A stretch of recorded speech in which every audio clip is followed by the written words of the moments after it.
Hello and welcome back. My name is Gigi. Welcome back to Hear Me Out.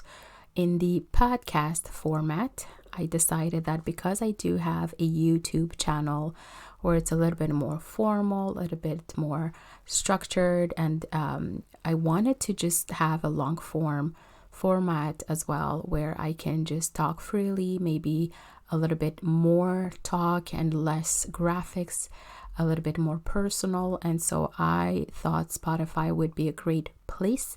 Both are valuable. If you are listening to this on Spotify and you just want to go to YouTube, you can find me under the same handle. It's at Hear Me Out Just a Thought, and the channel is called Hear Me Out Just a Thought.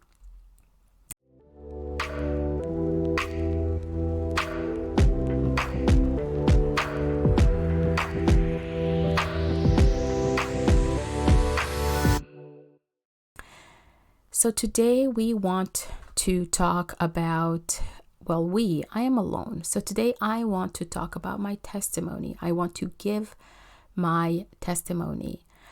And first things first, what is a testimony? A testimony typically is people sharing their stories as it relates to God and God's presence in their life and how God has been in their life and delivered them.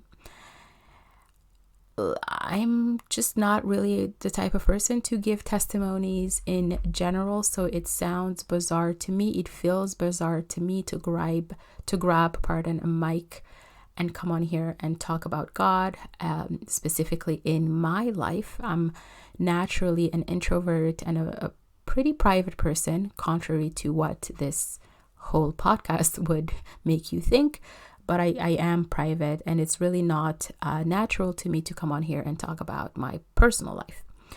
But like I said, I feel called to, and I know that in the most recent years, that's not true. In all of my life, I have struggled to be vulnerable. I have struggled to share more of me with people that even are close to me, people that I live with, people that are married to, people that I raise. So I'm just trying to work on that and share more, because sometimes in sharing stories and sharing testimonies and struggles and everything we're going through, we can bring someone else to Christ. We can show them exactly what has happened and how, God has acted in our lives and like I said, delivered us. So, one, I feel called to. Two, I think I just need to be more vulnerable. And three, I have come to understand the importance of what is being called in the Christian world, planting the seed.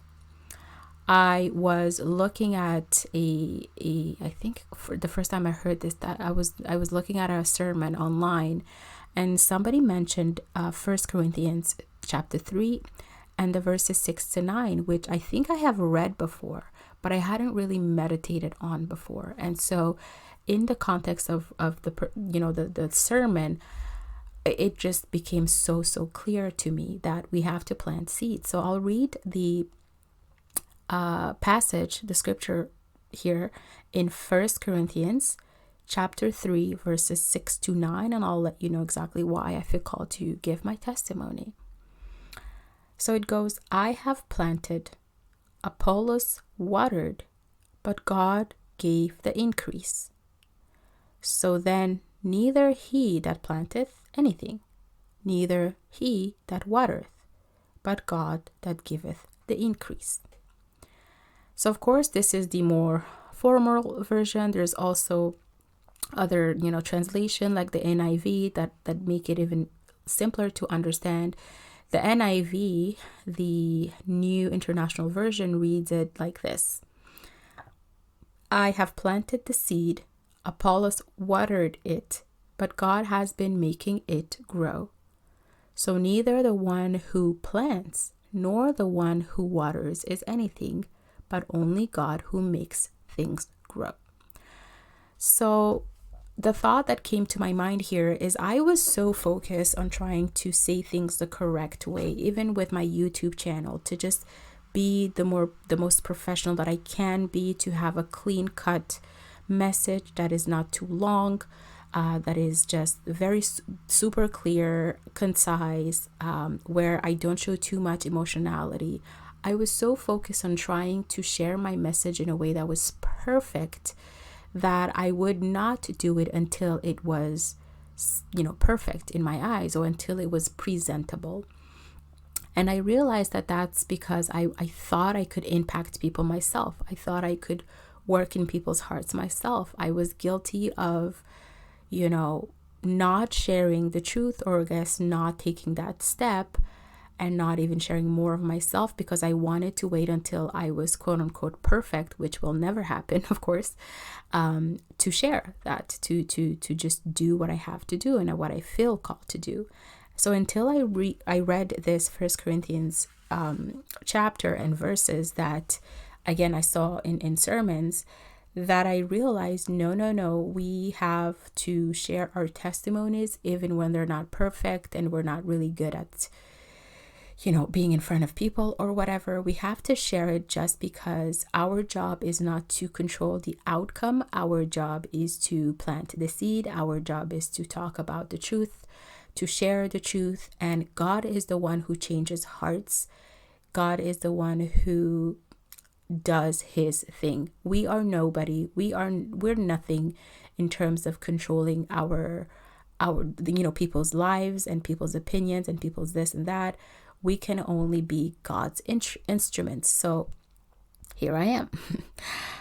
And so my hope, my prayer is, as awkward as this is, to maybe, I just do hope that this testimonies can plant a seed, can wake somebody up from, the sleep that most of us are in, or can motivate somebody who's hearing this to get up and go do what they feel called to do, to encourage the people that feel like they have, tried to talk about the truth, tried to talk about God, tried to talk about, how everything changed the moment they became pardoned Christian, but maybe they're not being heard, or they don't see the fruits of their work.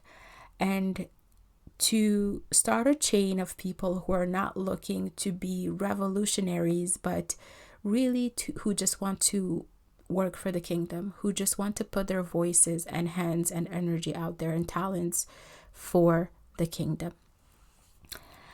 And so my testimony. So you're going to hear pages turning, because I have written down a couple of point forms. I didn't want this to last 2 hours. I didn't want this to go in too many, directions. So I had to kind of keep it on topic. And I know that sometimes when we're sharing about God, we're so passionate and we just go over topic. So I just wanted everything to be concise. It's a longer format than YouTube, but I still want to remain structured, if that makes sense. What pushed me to share it today could have been tomorrow, it could have been yesterday, it could have been a year ago. What pushed me to share today is that I went to church. Today is Sunday. The day I'm recording this is Sunday, and I went to church, and we had the pleasure of getting a visit from Pastor Craig Altman. I think his last name is Altman. I hope I'm not mistaken. And we don't always get, visitor pastors. We have a wonderful pastor and a team of pastors in my church. I live in Canada, in a francophone city, but we do get, visitors from around the globe. And this time it was an American pastor, which I know nothing about, but I do know that I enjoyed the message this morning. And so one thing that I did really, really enjoy was he said, and it's so true, God is looking for availability and not ability. God is looking for availability and not ability. And again, like I said, I am not good at this. I can talk all day, every day about God and scriptures, but about myself is not easy. about my feelings, about my struggles, about my present, the past, the future for myself is a little difficult for me. And so I realized that the reason why I never share my testimony specifically is because of that. I'm always looking to gain more ability, more skills, more this, more that, more tools. And I had forgotten the truth that God is looking for us, for our availability, for the disposition of our heart to be open and to be ready. And He'll do the rest. He will do the rest as long as we give Him all of us and that we're honest with other people on what He has done for us. So yeah, here I am. In terms of my testimony, I was born in a small African country, I'll say it like that, into what I believe to be a very good family. Of course, in every family, there was the good, there was the bad, but overall, I do think I was blessed to be born in a good family. I was raised for the first 9 years of my life into a Catholic family, so a religious family. Half of the family members were actually religious, meaning practicing Catholics. We went to Mass. Every big event had church involved in it and faith and the word, but the other half of the members were religious, as in my family is religious, so I claim to be Catholic as well. I was raised by a single mother. My father died when I was very, very young, a young baby. I do have 2 brothers, and I do believe that I had good examples of adults in my life, of my mother, my grandfather, my grandmother, my uncles, my aunts being good people, responsible people, for most of them being good example, good models of what an adult is. So I know I'm actually very blessed, and I had a good jump start in life, because although my father had passed, I did get a good extended family to rely on. We moved to Canada, so I live in Canada. We moved to Canada when I was around 9 years old. Myself, my 2 brothers as kids, and my mother. I'm believing she came to, live a better life, like all of us that are immigrants in any country at all. And back then, when we arrived here in Canada, like I said, I was 9 years old. I did not care about God.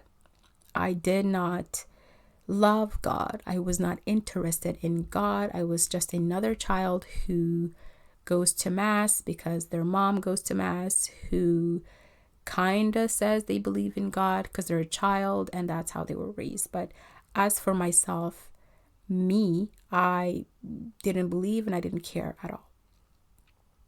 And so by the time that we were maybe 12 years old, and when I say we, I mean myself and my brothers, we kind of stopped going to Mass, because at that point, when you're about 12 or 13, you're too young to, make decisions by yourself, but you're kind of old enough to be able to voice the fact that you're not interested in getting up Sunday morning and going to church. So I spent a good 5-6 years, all of my high school years, not interested in church, not going to church with my mother, not being religious at all, up until the time that I was maybe 18 or 19 years old, where out of nowhere, well, I know now that it's not out of nowhere, because I strongly do believe in the truth of the Bible that tells us that if you raise a child in a certain way, in the right way, when they get older, they will not depart from it. And so I know now that the curiosity that arose in me around 19 years of age,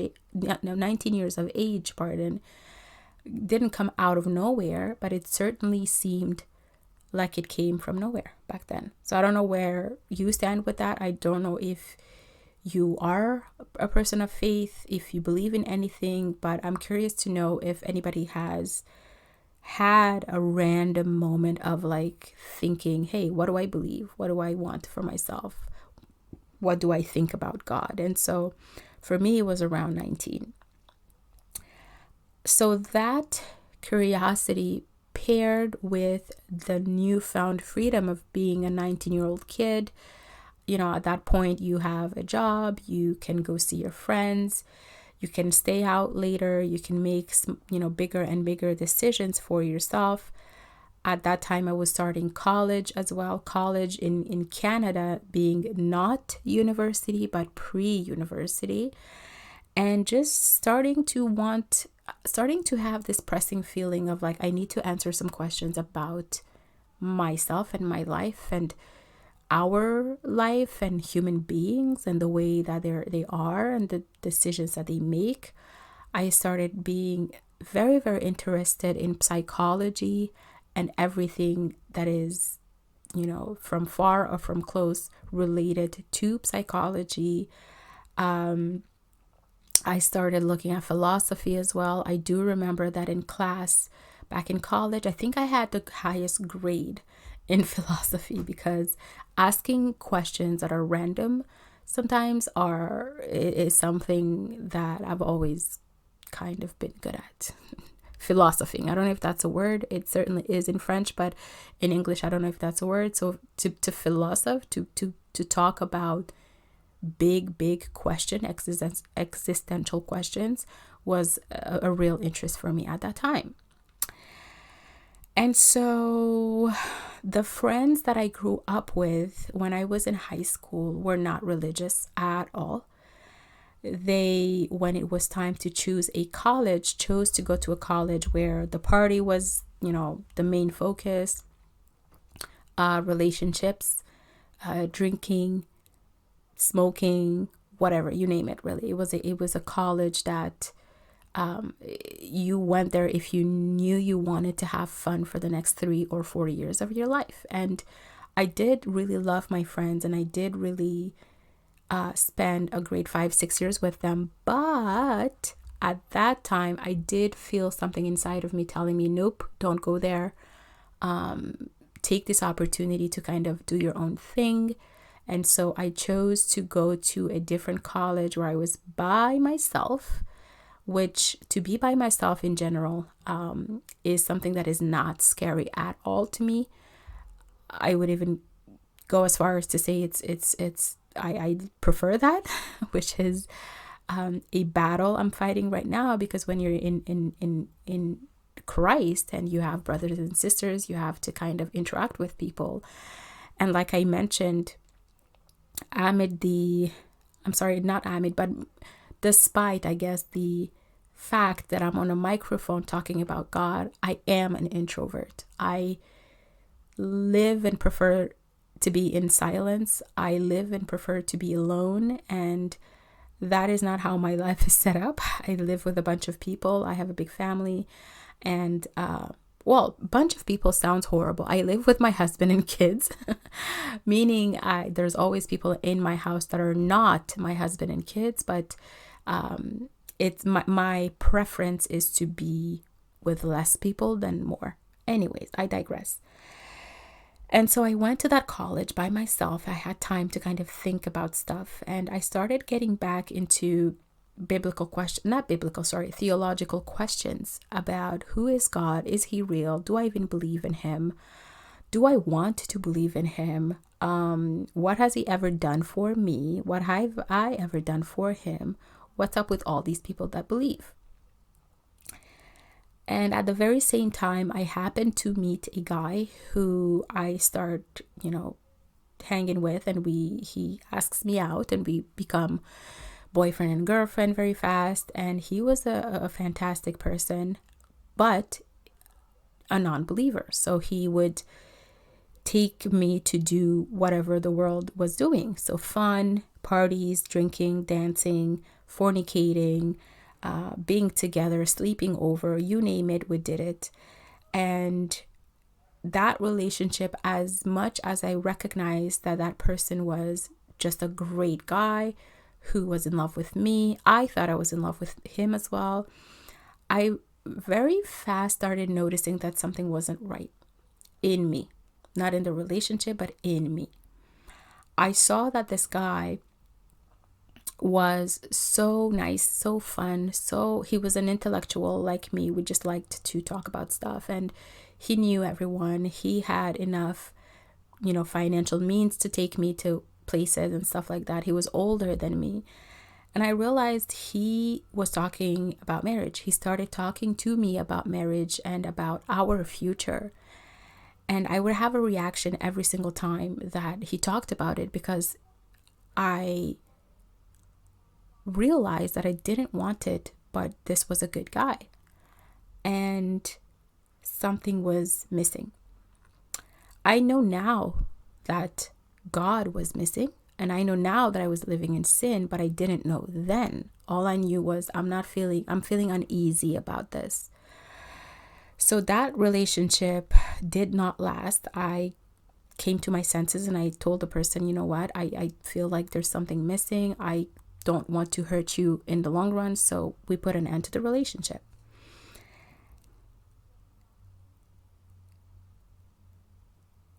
One second. I think somebody's at my door. Okay, I'm back. Like I said, there's always a lot of people at my place, so I just had to go and open for somebody. Anyway, so I had a bit more time, because I was not busy with a boyfriend at that time, to come back and to get back into my questioning. At the very same time, I happened to meet another guy who, I started dating, and we very, very fast became inseparable. But this was a little bit different. This guy had a relationship, I should call it, with God. He's the first man, I guess, who had talked to me like a man would. Hi, how are you doing? You're this, you're beautiful, you're that. But was also pressing me to have a relationship with God. And that's different. That hits you different, because it was in the very early stages of I think it was maybe date number 1 or 2 where he mentioned God. And so he did mention that he had a relationship with God. And that was the first time that I had heard somebody say that. I knew that people believed in God. I knew that people prayed. I knew that people went to church. I knew that people sang. I knew that people hang out together and talked about the Bible. But it was the first time I realized people have relationships with, like your own relationship with God. And that was so new. And so my curiosity grew even more. I started opening my Bible for the first time around, I was then maybe 20 at that point. I started reading scripture. I started getting to know what the Bible looked like, the order of the books, and these words and those words. And I just started exploring and being more and more and more interested. And at the very same time, we started getting serious, to the point where we now were talking 4 years later about getting married. And so because I wanted to get married to him, I loved him deeply and he loved me deeply, we decided that both of us were going to take our faiths seriously and seek God together. And so we started attending this church, this evangelical church at our in the South Shore of where I live. And it was I was living the dream. By then, I had come to faith, meaning I had come to understand that I did actually believe in God. I might have not known him very well, but I did believe he existed. And so I wanted to get to know him more, and I was living the dream because I got to go to church with my boyfriend. At the end of our 4th year, I think, if I'm not mistaken, he's my husband now. Spoiler alert, we got married and stuff. So my now husband back then was my boyfriend, and he has family, immediate family, who are Jehovah Witnesses. Okay? And he had mentioned that in the past, when he was very young, he had kind of started studying with Jehovah Witnesses. And he was always convinced that they were kind of correct in their doctrines. Now, mind you, at that point, I'm just getting reintroduced to faith, to religion, to everything church related. And I'm in the mindset of getting married to my man who made me discover God. So anything he said at that point sounded fantastic. You want to do a Bible study? Let's go. You want to attend kingdom halls because you're mentioning that these people know God? Let's go. Anything you say goes as long as it's pertaining to God. And so we started having, premarital classes at that evangelical church. But at the same time, we decided that we were going to start Bible studies with his, with his relatives that are Jehovah Witnesses. And if you have ever met Jehovah Witnesses or heard about Jehovah Witnesses, if you are a Jehovah Witness listening to this, you will know that they take this super seriously. They are very much applied. They're always, talking Bible, talking religion, talking faith, and they encourage everyone to be super mega serious in their walk with God. And so those Bible studies that we started doing were very formal, very serious. You sit at a table, you read, I thought I was reading the Bible, but now in hindsight, no. So you read their material. Everything is very serious, and it is in the spirit of getting you to accept their doctrine and later on possibly getting baptized into the organization. Anyway, so I do those studies, and the more I get with them and the more I am encouraged to get into the Bible, the more I do. So I obey, right? And I'm like, let me get into my Bible, let me read, let me find out some truth here. The problem is the more that I studied the Bible, the least I became convinced that this was the right direction.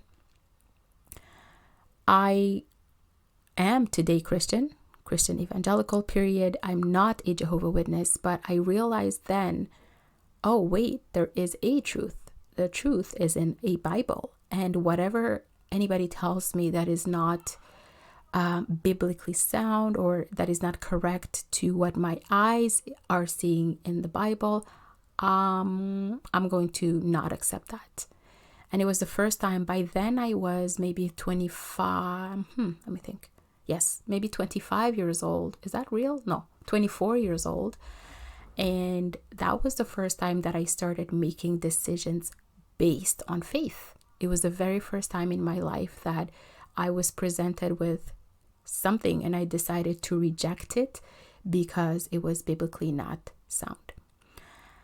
So I stopped those Bible studies with them. I remained, of course, they're my relatives and the friends, the neighbors. So we remained very good in very good relationships. But I pursued the relationship with my husband. He pursued the relationship with me, and he kept coming. We kept going to church, the evangelical church, together until we got even married and had our first child. And so that was fantastic. Again, I was living the life. I now have a husband. I now have a small child. We are going to church together. In a little girl's dream, it was perfect. And then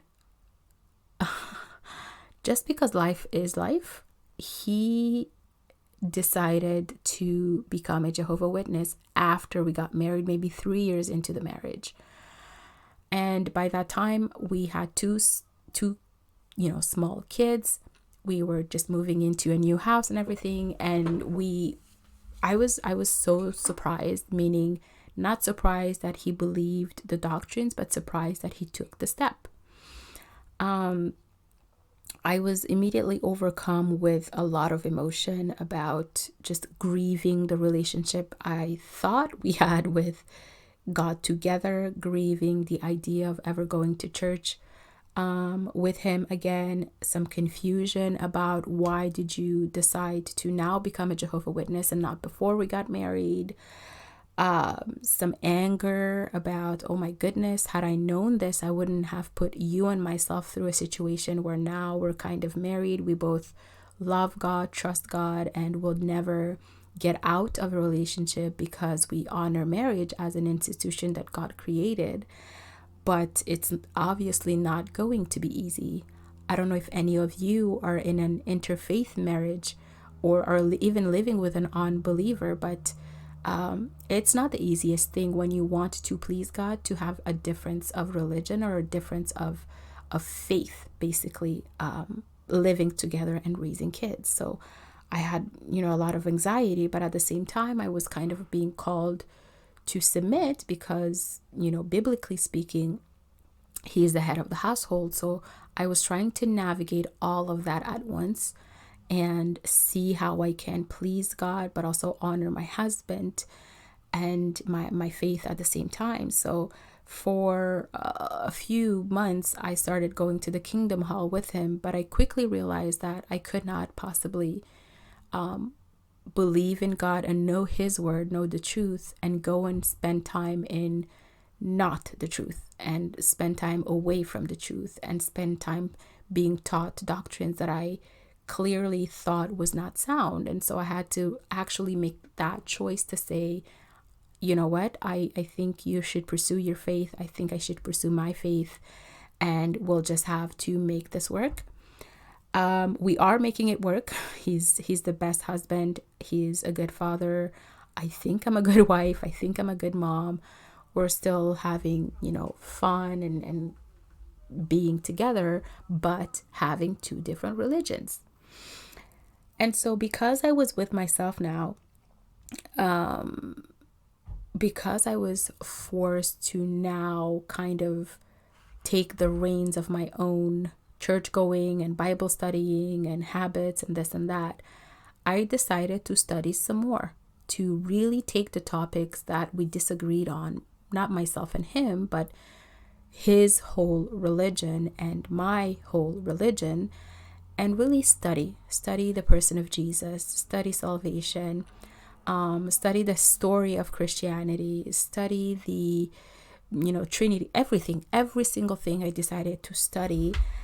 And lo and behold, not only did I start, but when I met him, I started being curious. Then I got to love the church, and then I got to love the Bible. But then I was now interested in apologetics.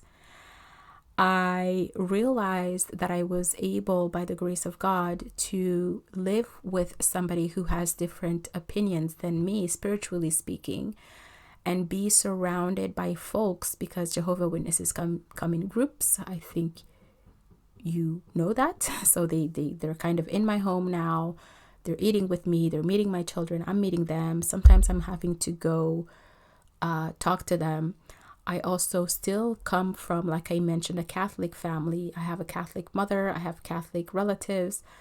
I happen to have brothers who, for now, I guess are unbelievers or very, very, very light believers. I have friends that I still maintain relationship with that are completely unbelievers and atheists. And I even have some people in my life who now are anti-Christian, right? Anti-everything religion and anti-everything Christianity. And so I came to realize that it was an actual blessing, because it made me have to defend my faith a lot. It made me have to explain my faith a lot. It made me have to go into the Bible a lot. It made me have to understand the texts, or at least try my hardest to understand the text and seek true understanding, not reading and repeating, but true understanding. It made me discover things like the interlinear, Bibles, the Greek texts, the Hebrew texts, the softwares that helped me really get to the bottom of things, the history books, every single thing. Apologetics, I was eating part of it and breathing that. I fell in love with apologetics by necessity, because I was surrounded by folks who of course, also believe they're in the right faith. I always respect people for following their faith. But I had to actually defend the faith and do apologetics. And I'm so grateful to God actually for having put me in this position where I am more than ever convinced that not only is he real, not only is he good and the creator of all things, not only is he all powerful, but I do believe that he saved us, that he sent his only son to die for us, for our sins, and that if he died for us, we can live for him. If he died for us, we can be saved and have faith and let the Spirit work in us so we can go and reach other people. And so the more that I did apologetics, one thing happened that I didn't realize until it was too late. And what happened is I started getting into my head a lot, right? Like I said, I love philosophy. I love psychology. I started loving apologetics and the history of text and this and that. And I was in my head a lot. And late 2022, I went through a very difficult period. By that time, I'm a young mother. I now have 3 kids. By that time, I still do, that are under 5. I'm a young wife. I'm a young mother. I'm back full time, to work. I have a Jehovah Witness husband who, if you don't know, they're very devoted. They're good people, but they are taken a lot by their spiritual activities. And so I am having, of course, to carry a big load of things myself, while also being very hormonal at that point in time because I'm being postpartum. A lot of things was going on at the same time. Okay, I'll just say it like that. And so I go through a time where I can't share those details because I'm not the only one concerned here, but I go through a time where I realize that I haven't actually given the reins of my life. I haven't actually told God, and also believing it, but told God, take my whole life. I was used to being in control and defending the faith because it was true. And I like to defend what's true, or I guess what I feel is true. I had never actually gotten on my knees and decided I give up, right? I don't want to be my own boss. I don't want to control everything and everyone. I don't even want to be right. I want people to know you, and I want you to be in control of my life. I realized that the more I tried to control the things, the more I was hurt, the more I was tired, the more I was frustrated, the more I became egotistical a little bit because I was like, I have the truth, guys. I have the truth. The more you become turned onto yourself. And I will say this, some people grow up Christian wholeheartedly, meaning they're kind of born in a Christian home from Christian parents. They're taught well. They get to know God for real as kids, and they grow it to be, Christians from the heart, Christian adults. But some of us have to go through a wall. Some of us have to really just have a time where we're kind of forced to recognize God's greatness, God's mercy, God's providence, God's strength, God's everything. And it hurts, but at the same time, you can't then forget. You can't then turn around when you most needed God and he came to the rescue.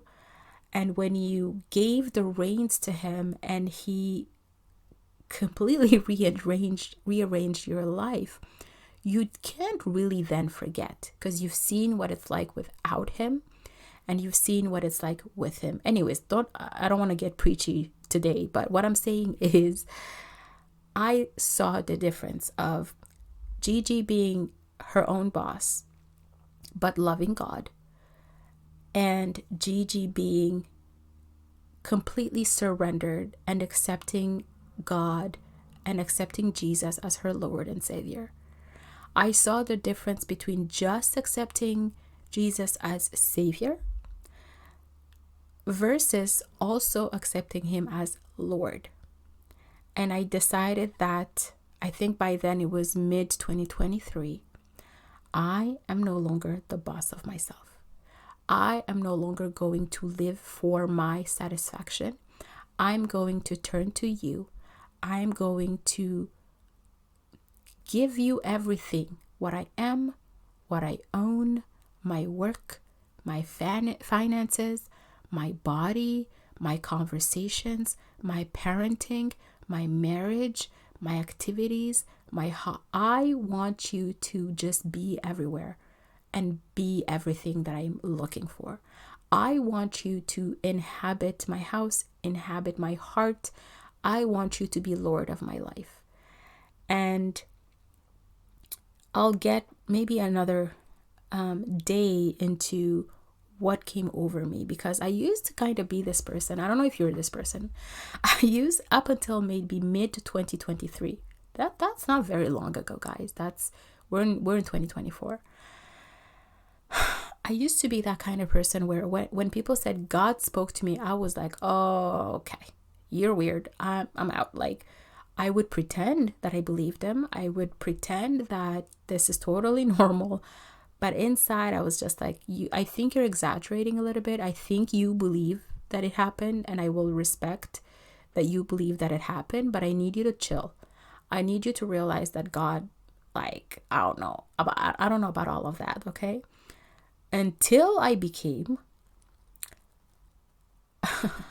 until that happened to me, until I was like, what is going on? I used to be so opinionated about this. And I will be honest with you, I still am a little bit opinionated about some things that I feel like are a little bit extra. We'll get to that, maybe never, I don't know. But in terms of God having messages for people, or God speaking to people, or God convicting people immediately, or God deciding to touch you, I will never, ever again not believe it, because I'm sounding so much like the people that I used to laugh about. But anyways, until it happens to you, if you don't know, you don't know. But if you know, you know, is what I'm trying to say. And so from that day on, that thing happened to me, that I'll speak maybe in later episodes about, because we don't know each other that much yet. I said, I'm going to live for you now. I'm going to choose you officially. I'm going to get baptized, because I didn't think I needed to be baptized again. I was baptized as an infant, like any good Catholic person. I did not think that I needed to be baptized again. And so I got baptized this summer, actually. And I also felt convicted to start orienting all of my activities towards the kingdom and kingdom work. And I started really being conscious of all the things. And so this podcast was born. Like I said, I'm on YouTube. I have, more structured presentations on YouTube about apologetics and wisdom about our culture and current events, and even critical thinking. I think they all go together. I do encourage you to find me on YouTube. Hear Me Out Just a Thought, it's called. Hear Me Out Just a Thought, and kind of look at that apologetics series. And just, I felt convicted to do something and say something about my faith. And so that's how the podcast was born. And even while doing the podcast on YouTube, I felt the need to get a little more real, to get a little more personal whenever I can, to do long formats of 1 hour episodes, or maybe 45 minutes episode, whatever it may be, where I get to just speak unscripted and talk about my love for God, my love for the word, and my conviction, and learn from you guys and form a community of people who love God too, because I need to learn from people, share our journeys. And so this is why I'm here. I will be talking about, of course, faith, but also, like I said, culture, sometimes womanhood, sometimes marriage, sometimes parenting, sometimes work and body and exercise, which I'm not good at, but whatever. I will be talking about whatever I feel convicted to talk about. And so I do hope you enjoy. I do want you to share this with someone who you think would enjoy. And I will be slowly creating a community of people who are like-minded, like I said, and who want to share or be featured or whatever. We'll see where this goes. But at the end of the day, I just want to put it out there in terms of my testimony to see, not see actually, I don't even need to see, to just know that it's done, and it might plant a seed somewhere for even one person. And so here we are to hear me out, just a thought on podcast, long format. I hope you enjoy, and I